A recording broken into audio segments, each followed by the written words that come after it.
Bonjour, vous êtes-vous déjà demandé si Christ n'était pas ressuscité, réellement, comme certains le disent, qu'est-ce qui serait arrivé comme conséquence à nous qui sommes chrétiens?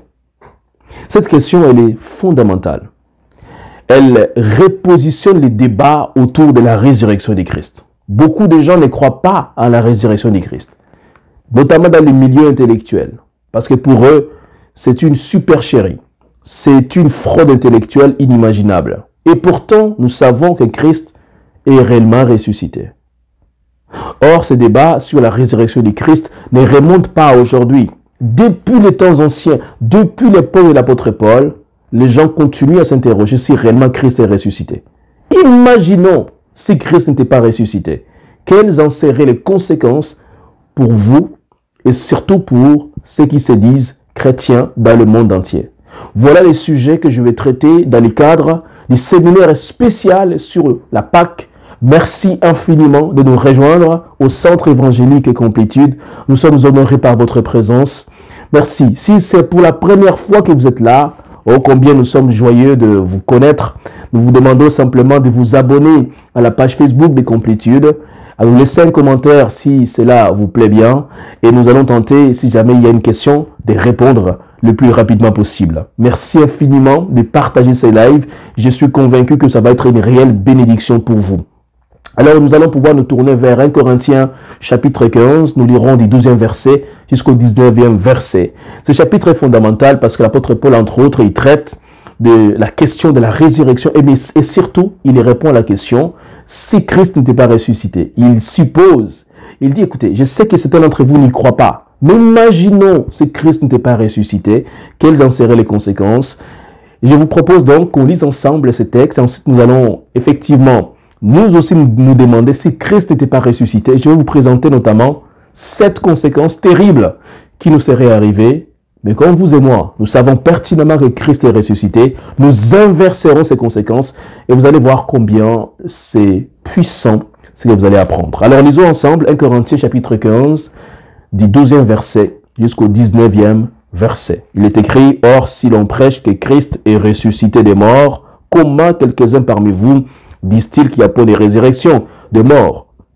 S'il n'y a pas de résurrection des morts, Christ non plus n'est pas ressuscité. Et si Christ n'est pas ressuscité, notre prédication est donc vaine. Et votre foi aussi est vaine. Il se trouve même que nous sommes de faux témoins à l'égard de Dieu, puisque nous avons témoigné contre Dieu qu'il a ressuscité Christ, tandis qu'il ne l'aurait pas ressuscité, si les morts ne ressuscitent point. Verset 16, car si les morts ne ressuscitent point, Christ non plus n'est pas ressuscité. Et si Christ n'est pas ressuscité, votre foi est vaine. Vous êtes encore dans vos péchés. Et par conséquent, aussi ceux qui sont morts en Christ sont perdus.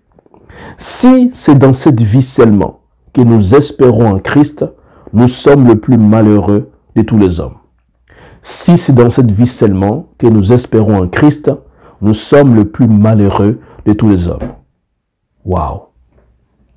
Essayons de prendre quelques instants ensemble pour détailler chacune des 7 conséquences qui nous seraient arrivées si Christ n'était pas ressuscité.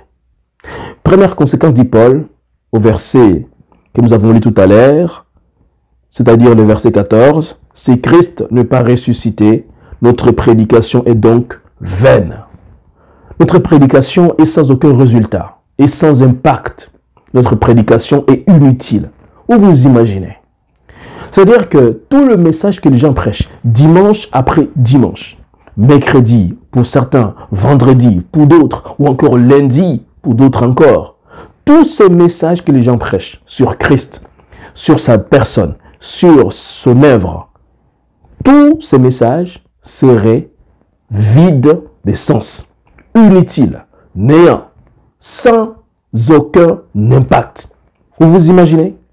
Donc tous les efforts que le pasteur Jim Marley et moi et d'autres serviteurs qui vont intervenir allons nous donner, tout cela n'aurait aucun sens, aucune signification.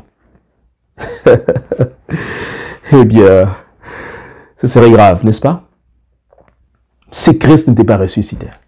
Deuxième conséquence, si Christ n'était pas ressuscité, dit l'apôtre Paul, votre foi est vaine.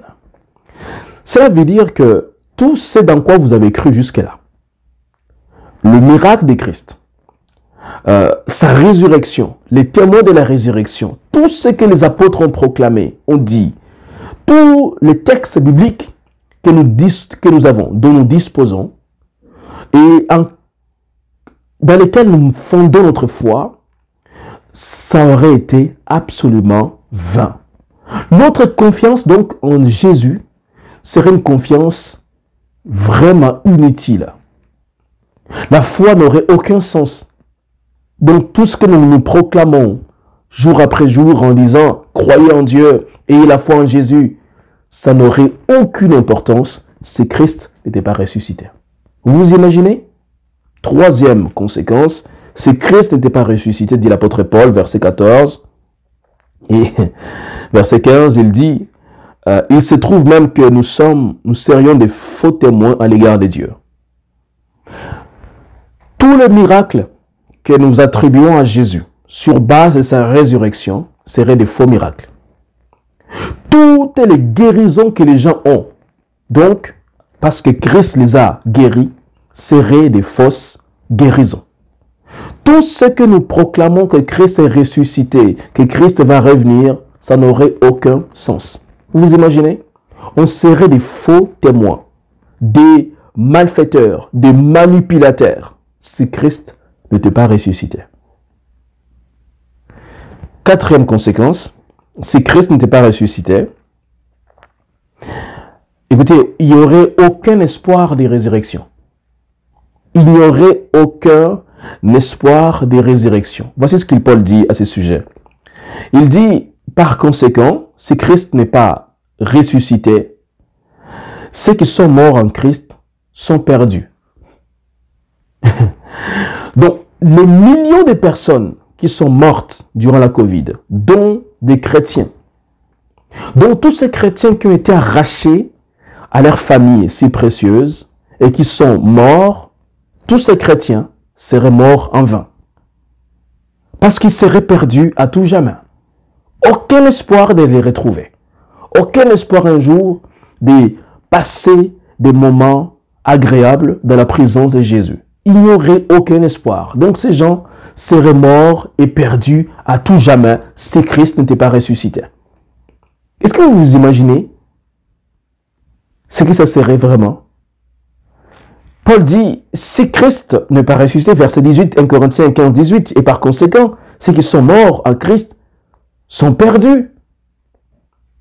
Aucun espoir de ressusciter. Ça aurait été, je crois, très très grave. Paul continue. Cinquième conséquence plutôt.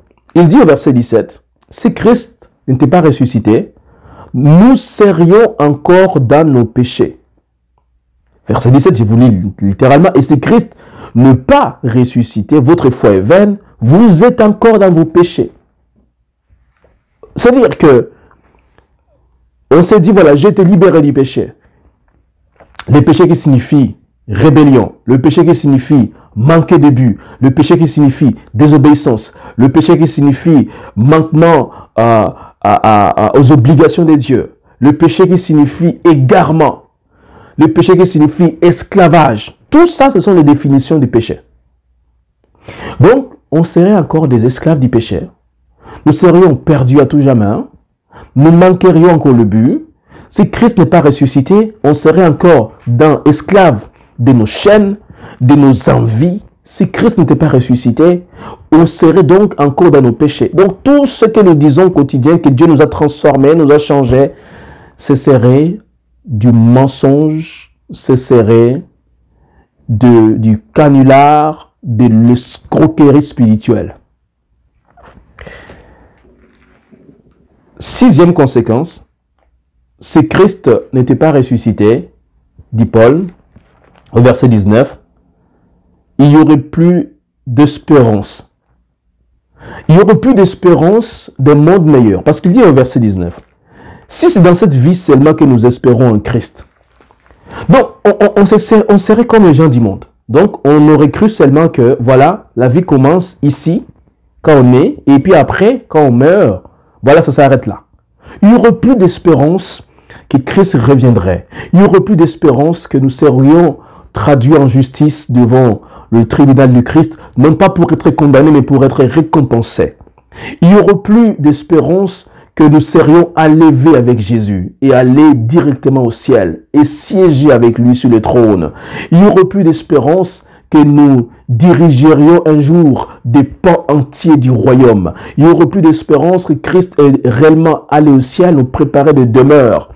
Il n'y aurait plus d'espérance que nous vivrions d'une façon harmonieuse avec notre Père. Finalement, qu'on verrait notre Dieu face à face. Tout ça, il n'y aurait aucune espérance.